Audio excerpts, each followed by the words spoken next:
So I started thinking about this message at about 5 a.m. one morning a few days ago. I don't know if you're a morning person. Have we got any morning people in the room? Oh, lots of morning people. Oh, or losers as I call them. I'm joking.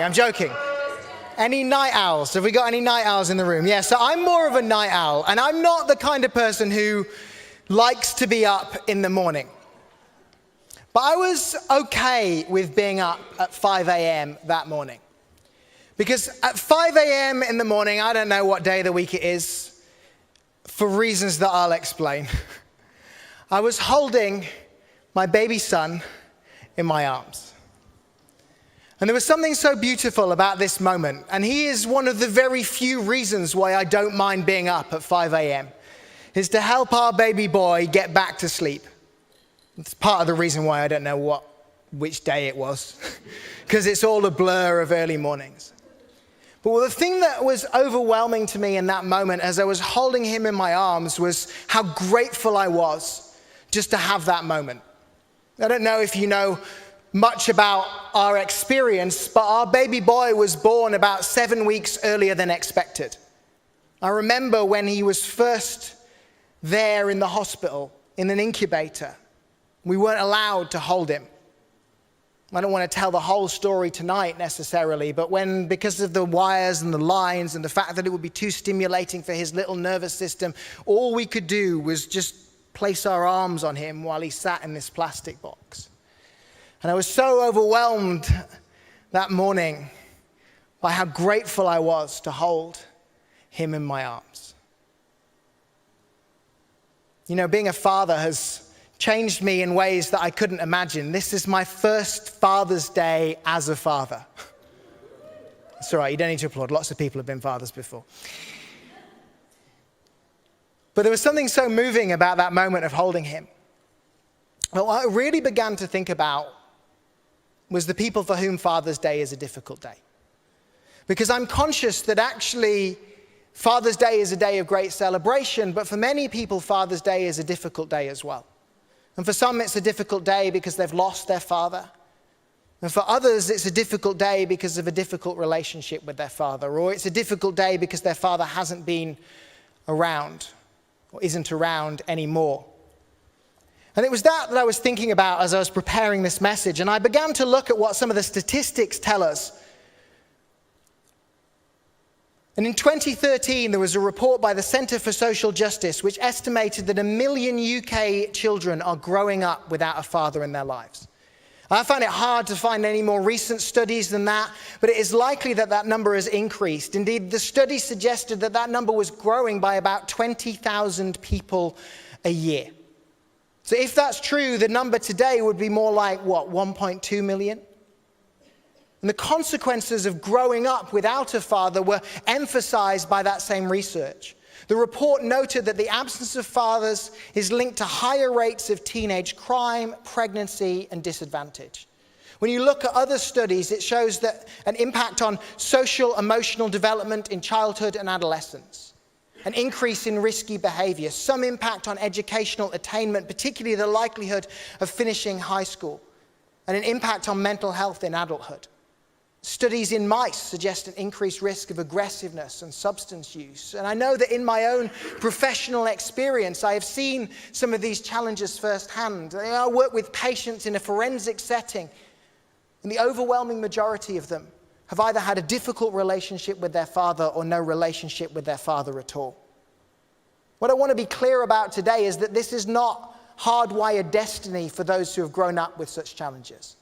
That there are many successful, upstanding, inspirational men and women who have defied these disadvantages and succeeded even without a father figure in their lives. But I think that we as the church have to address this issue. We have to confront this issue. We have to consider this issue on a day like this if we are to understand how our church can best serve our world. Because I believe that there is much that we can do in the face of this issue of fatherlessness. People talk about it as an epidemic. I think we've had enough talk of epidemics probably, haven't we? And it's easy to feel like it's something where we can't do anything because we're used to being locked up and not being able to do anything. We just have to hide and wait for the epidemic to end. But actually we can do something in the face of this challenge. I believe that we can have a profound and positive impact in our world if we tackle this story, this issue. And I believe that partly because of an account of story actually that I read in the Bible, and I believe it partly because of a fictional American soccer coach. So we're currently in the early stages of this series we've called Uncommon. We're taking a couple of months to explore the full extent of the grace of God. And Pastor Tom has been tackling the theology of grace in our morning services. And on evenings like this, we are considering common grace. Common grace is the goodness of God that is found in the world around us. It isn't confined to those who would say that they believe in Jesus, but is seen all over the place in our world, in the glory of a sunrise, in the beauty of the trees, in the majesty of the oceans, but also in the creative works of human beings, the skill of the painter, the eloquence of the writer, the beauty of music. And it is seen in modern media as well. As Pastor Tom wrote in one of his books, if God can speak through a sunset, he can speak through a movie set. And the example that came to mind for me when I began to consider this issue of fatherhood was one of my favorite shows of the past few years. I think I was kind of late getting to it, but I eagerly awaited the second season. A show that is heartwarming, moving, positive, and profound, that is all about a man found coaching the wrong sport in the wrong country. Let me show you the trailer. Oi mate, it's you. I believe it is. Wicked. You coaching football. You are a legend for doing something so stupid. I mean, it's mental. They're gonna murder you. This is a bit of news from the other side of the Atlantic. AFC Richmond announced the hiring of their new manager and American football coach, Ted Lasso. You're an American who's now in charge of their football club, despite possessing very little knowledge of the game. Oh, I know that AFC Richmond is going to give you everything they got to win or lose. All time. Right, don't do ties here. You see that? You must be from England, yeah. Well, then another country. Yes and no. How many countries are in this country? 4. Like it or not, Richmond are changing the way we do things. And from now on, that way is the Lasso way. Hey, look, this car's got an invisible steering wheel. What you're doing is irresponsible. This club actually means something to this town. You don't think I see that every day out there on the streets? Are you kidding me? I think that's what it's all about. Embracing change. Being brave. Your decision to bench Jamie was a masterstroke. I don't think we're allowed to talk like that at work anymore. For me, success is not about winning losses. It's about having these young fellas be the best versions of themselves on and off the field.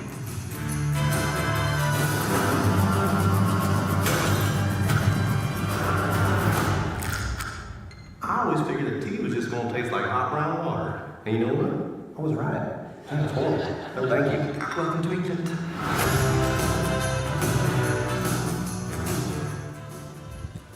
So if you haven't seen it, Ted Lasso is the story of an American soccer coach. Well, actually, he's an American football coach who has success somewhere in college league in America, and they bring him over to coach a Premier League team. And the reason that they do this crazy thing is because the owner of the football team has got it as part of the divorce settlement from her husband.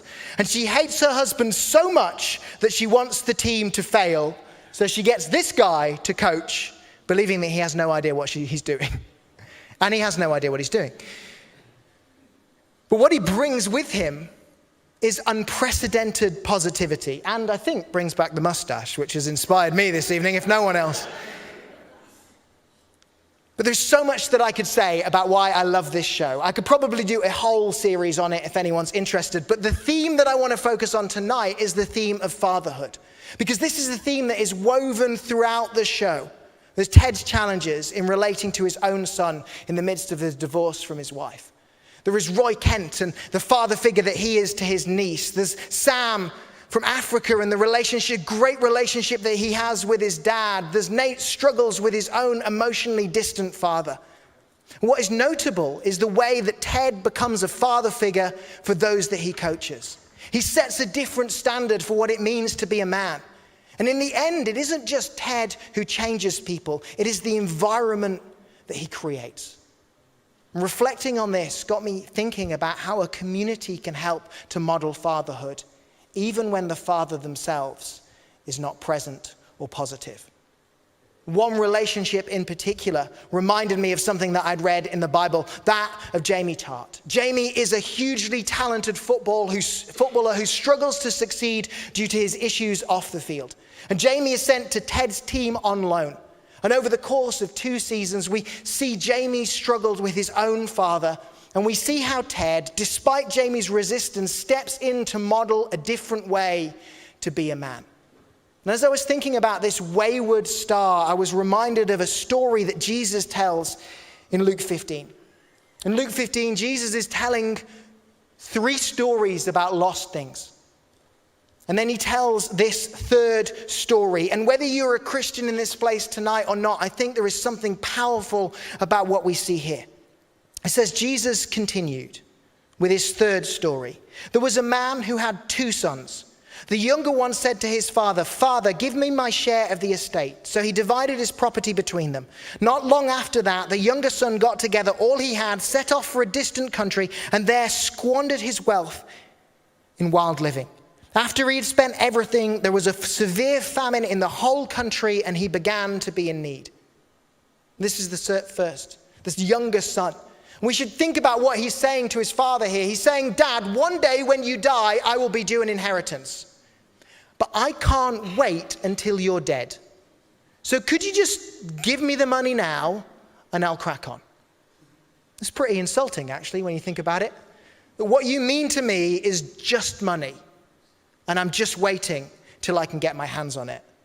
And perhaps unsurprisingly, this kid proves to be a poor steward of the wealth that he's been given. He wastes it on wild living, which reminded me of a quote from a famous footballer, George Best. "I spent a lot of money on booze, birds, and fast cars. The rest I squandered." This young man is the Jamie of Jesus' story. He has it all going for him, and yet he ends up with his life in a mess. So what does he do next? It says that he went and hired himself out to a citizen of that country who sent him to his fields to feed pigs. He longed to fill his stomach with the pods that the pigs were eating, but no one gave him anything. When he came to his senses, he says, "How many of my father's hired servants have food to spare, and here I am starving to death? I will set out and go back to my father and say to him, 'Father, I have sinned against heaven and against you. I am no longer worthy to be called your son. Make me like one of your hired servants.'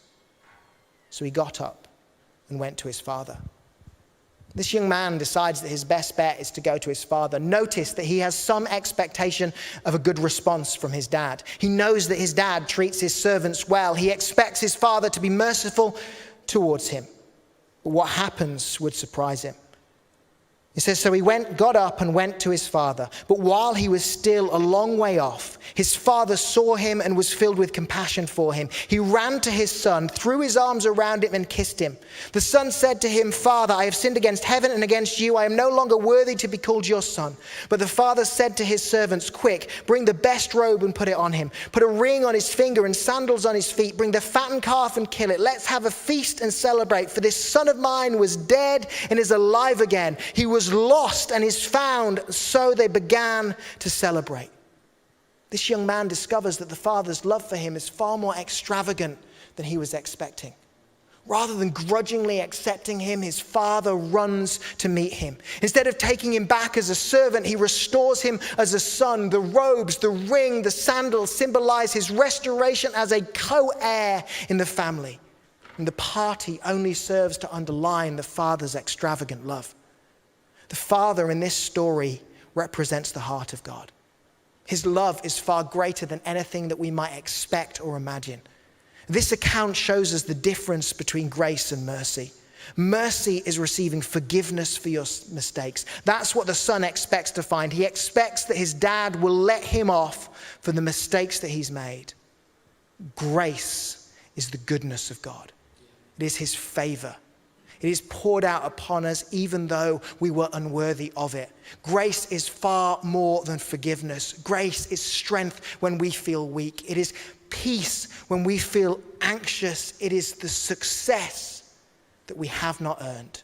Here the son finds more than mercy. He received the unconditional love of a father waiting with open arms to welcome him home. And this is what we see a representation of in Ted Lasso. Particularly in the second season when Jamie finds himself without a team. He comes to Ted thinking that he'll get a second chance, a chance to play. But what he finds is far more than that. He finds the support, the love, and the acceptance from Ted and his teammates that makes him a better man as well as a better player. Grace is available to each and every one of us. The Father's stance towards the Son represents God's stance towards us. He runs to meet us with open arms. He offers us more than we deserve. He loves us in a way that is beyond anything that we can expect or understand. And all it takes to receive that love is to come back to him. I mentioned earlier that this young man had an expectation of receiving a good response from his father. He knew his father to be a good man who treated his servants well. I'm conscious that that isn't the case necessarily when everyone thinks about God. I'm conscious that some of the issues that we've talked about cloud the way that we see God. Some of the issues that people have had with their earthly father makes it difficult for them to see their heavenly Father as good. Some have dismissed entirely the idea of this good God in heaven because the idea of a heavenly Father, well, who wants a heavenly version of the difficulties that I've faced on earth? If that's you today, I need you to know how much God loves you. I need you to know how proud he is of you. I need you to know that he accepts you just as you are, that you are loved and valued and seen as oh so worthy in his eyes. You might have experienced rejection from your earthly father, but you are never rejected by your heavenly Father. My firmly held belief is that my words on this platform are not enough. That if we want people to fully recognize the love of God, we can't just say it, we have to show it. We have to model it for people. If we want a fatherless generation to understand the heart of Father God, we have to show them what that is like. And part of the challenge is that Christians have not represented the heart of God well. You might recall in our ICU series some of the different groups in society that we have overlooked. And we don't have to go far in the Bible to find an example of the same thing. We just have to keep reading. In verse 25, it says, meanwhile, the older son was in the field. When he came near the house, he heard music and dancing. So he called one of the servants and asked him what was going on. Your brother has come, he replied, and your father has killed the fattened calf because he has him back safe and sound. The older brother became angry and refused to go in. So his father went out and pleaded with him, but he answered his father, look, all these years I've been slaving for you and never disobeyed your orders. Yet you never gave me so much as a young goat so I could celebrate with my friends. But this son of yours, who has squandered your property with prostitutes, come home, and you killed a fattened calf for him? My son, the father said, you are always with me, and everything I have is yours. But we had to celebrate and be glad because this brother of yours was dead and is alive again. He was lost and is found. We see here the resentment of the older brother. He is furious at the positive treatment that his younger brother has received. How can this young man who so disrespected the family, who so disrespected his father, be welcomed back so positively? Those of us that have been in church a while would do well to pay close attention to the response of the second brother. He's in the story to challenge us. We often think that Jesus tells this story so we'll learn about the love of God through the first brother. I think maybe he tells the story, the first brother, to set us up for the older brother. How do we feel about other people receiving grace? How do we feel when others who've been around less time than us are celebrated more extravagantly than we are? How do we feel? Do we feel that we miss out sometimes because God shows goodness towards someone else, someone who doesn't deserve it in our eyes? What I find interesting is that this response is illustrated in Ted Lasso as well. Now, I don't want to spoil it too much because I'm guessing I've sold it enough that you're all going to go home and, sign up for Apple TV so you can watch it straight away. And if you do that, they might not take this message off YouTube for using their trailer. But there is a character in this who grows more and more bitter Someone who is taken under Ted's wing early on, but who perceives that he receives less attention and less credit as time goes by.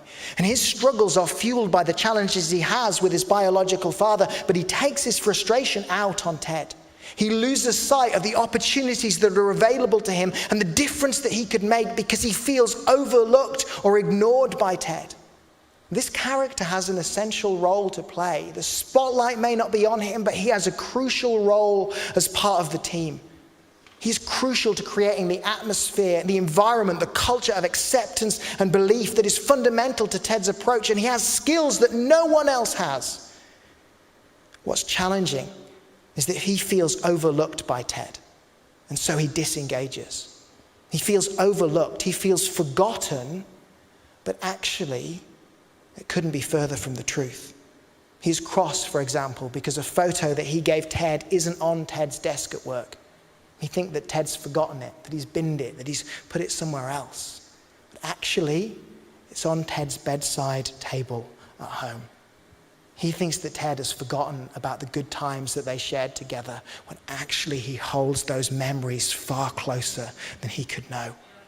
Those of us who have been in church for a while would perhaps do well to reflect on the good times that we've experienced with God. We would perhaps do well to reflect on the opportunities that have opened up for us, for the way that God has made a difference not only in us but through us. It helps to ask too how God may yet use us to change our world. But before we do all of that, we too need to remember how loved we are. He does not overlook us because of the time that has passed. He holds us closer than we would ever know. As he says to the second son, to the older son, you are always with me, and everything I have is yours.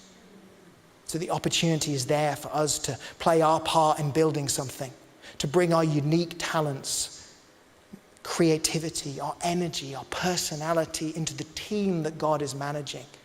When it comes to this message of how we can represent the heart of God the Father, I don't know if one of us could make a difference on our own. I think that as a community, we can make a difference. In Ted Lasso, it's the whole team that sets the culture. It's the whole team that makes a difference. It's this whole team that creates an environment in which young men find a different kind of fatherhood.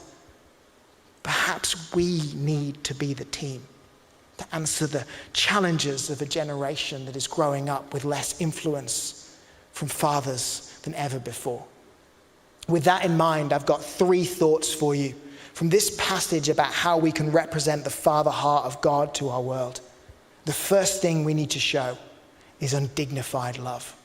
One detail that stood out to me as I was reading this was in verse 20, where it talks about how the father runs to meet his son. And we miss the significance of that in our modern context. But as you might have heard me say before, to a Jewish audience, that alone was revolutionary. Because Jewish men didn't run. It was undignified for a Jewish man to hutch up his robes and to run. It was a breach of convention. It was bordering on unacceptable. Yet he sets aside convention and he sets aside his reputation and he runs to meet his son. And I wonder if we are willing to love our world the same way. If we're prepared to set aside convention to connect with people. If we're prepared to risk the damage to our reputation to reach people. On an individual level, perhaps this looks like being prepared to look silly to show people how loved they are. Maybe it's risking embarrassment to go out of our way to speak to people. Maybe it's risking looking foolish to help people in an unexpected way. Maybe it's opening up about our emotions. One of the striking things about this show is how the guys create an environment in which they can talk about how they're really feeling. Just like my son is doing now. At least he's responding.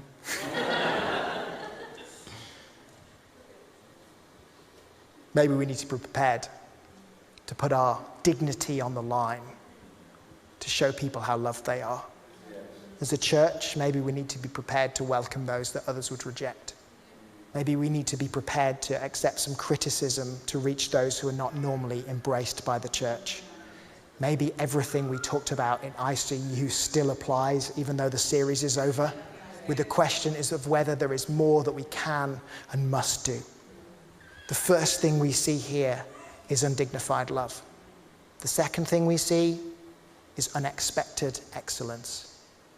The son receives far more than he was expecting. He's been feeding pigs. He's in a terrible state when he arrives, but it says that the father comes and puts the best robe on him nonetheless. And this is just the start of the extravagant response that he receives. For us then, excellence must be a hallmark of how we reach people. You've heard me talk a lot about excellence recently, because I think it is so essential to how we represent God to our world. And it keeps cropping up in the scripture too. God, the Father here, representing the heart of God, puts his best robe on his son. Excellence is not perfection. Excellence is about bringing our best. It's about doing the best we can with what we have. That to me seems like a good way for us to represent God to our world. So in a church context, are we doing the best we can with what we have? Do we still offer an excellent experience? Are we still doing the best we can with what we have now? Because in the early days, when we first came back after the pandemic, just doing anything was the best we could do, right? Like just doing a service, having enough people who didn't have COVID or who knew how to play the songs or who still could talk in front of people without an anxiety attack. Like it was hard enough, right? Like it's you sit there stony-faced and I have to deal with it. It's easier to talk to the flipping camera sometimes. I remember when we used to tear the house down in the evening. Goodness, I don't know if it's just me that's getting old. We used to be on our feet waving hankies. Maybe I'm not preaching well enough. I don't know. Maybe it's me, my old bones. I need to take a break. I don't know.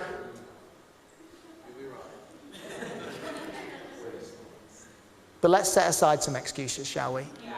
Let's take a good hard look at ourselves. And it might be that you lead a team tonight and you need to go home and you need to ask whether your team is still doing the best that you can with what you have. It might be that you play on this stage and you need to ask whether you're diligently practicing, preparing, and getting yourself as ready as you used to be. It might be that it's something as simple as pressing the right button at the right time, and sometimes you're not really paying attention. It might be that you're welcoming people on the doors. It might be that the only thing that we need to do is cross the atrium and speak to someone that we haven't spoken about before. And the best that you can do is just to go and have a conversation with someone. And it isn't going to be a great conversation because you're not a great conversationalist, but you can go and say, hi, we haven't met before. How are you? Are we still doing the best we can with what we have now?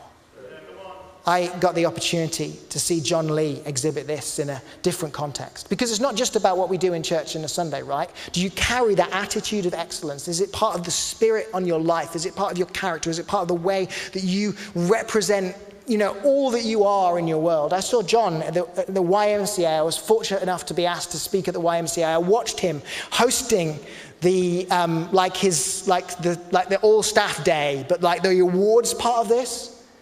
It's just so inspiring. I wish you could all have been there to see the diligence, and the attention to detail, and the passion and the energy, the way that he adapted in that moment.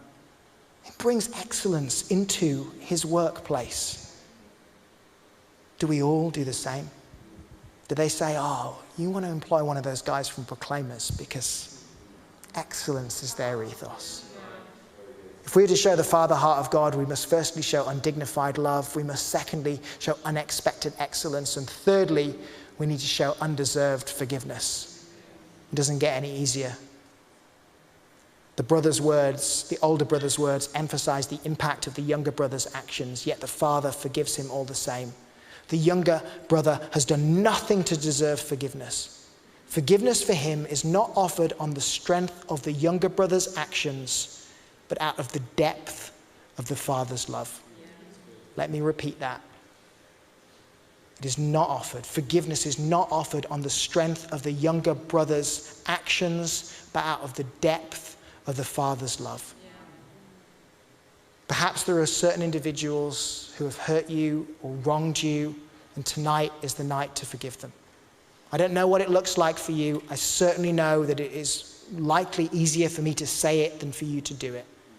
I'm conscious that there might be people here who have been wronged in ways that I cannot imagine, but the value of this still stands. To forgive that person is not saying that what they did was right or acceptable. It's not even saying that they deserve to be forgiven. It is saying that you believe in one who is greater than the pain that they caused. We forgive as a reflection of God's love. It is out of the depth of his love that we can forgive, not based on whether they are contrite, whether they show remorse. We can draw on God's grace for this.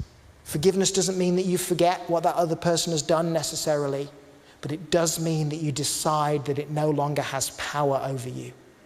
I've heard it said that unforgiveness is like drinking poison and expecting the other person to die. Yes, that's right. I can read. Letting go of the debt they owe you releases you as much as it releases them. Yes, forgiveness can lead to reconciliation. It can create the margin for relationships to be rebuilt, but sometimes that isn't possible. It isn't wise and it isn't safe, but it still frees you when you choose to forgive. Forgiveness is a deeply personal issue. My hope is that we would be a church that does this well, that we would live freely and lightly in the way that we interact with each other, that we wouldn't carry grudges or hold on to offense. Perhaps if we can forgive each other the small frustrations of church life, we can better model what it is to forgive the big stuff too. In this account, we see the Father's heart shown through undignified love, unexpected excellence, and undeserved forgiveness. And I wonder what would happen if we showed our world the same. As a final thought, I think there is one other word that helps to sum up all of the above, the one word to remember, one thing to write down, even if you've not taken any other notes, even if you've just woken up. Inconvenience. One of the things that I've discovered as a father is it is inconvenient. He doesn't fit the schedule. He doesn't stay quiet for the message. He wakes up at the wrong time and you have to set aside all of your plans, and it is all worth it. Inconvenience feels like it falls far short of the fullness of what we see here, but it might be the first step on the road for some of us. Undignified love begins with a willingness to inconvenience ourselves for others, to go out of our way to show them that someone cares.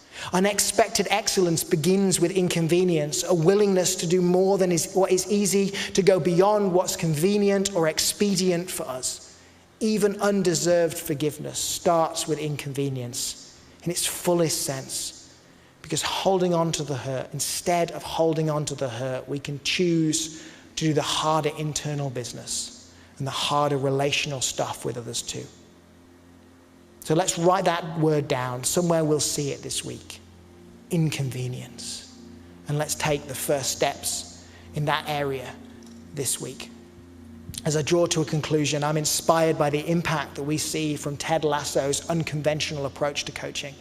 And I know that it's a work of fiction, but I also see the impact that it has on people. I think a huge part of the success of this show is the positivity that is written through it. I wonder what might happen if our church showed the same kind of positive example. And more than that, if we demonstrate the Father heart of God. Perhaps there is a generation who could see afresh that there is someone who loves them unconditionally, who believes in them, who has a future and a hope and a purpose for them. What might that do in our city? What might it do in our nation? Perhaps if we can move forward with these lessons from Ted Lasso, we can inspire others to live out the word that is taped above Ted's door. Believe.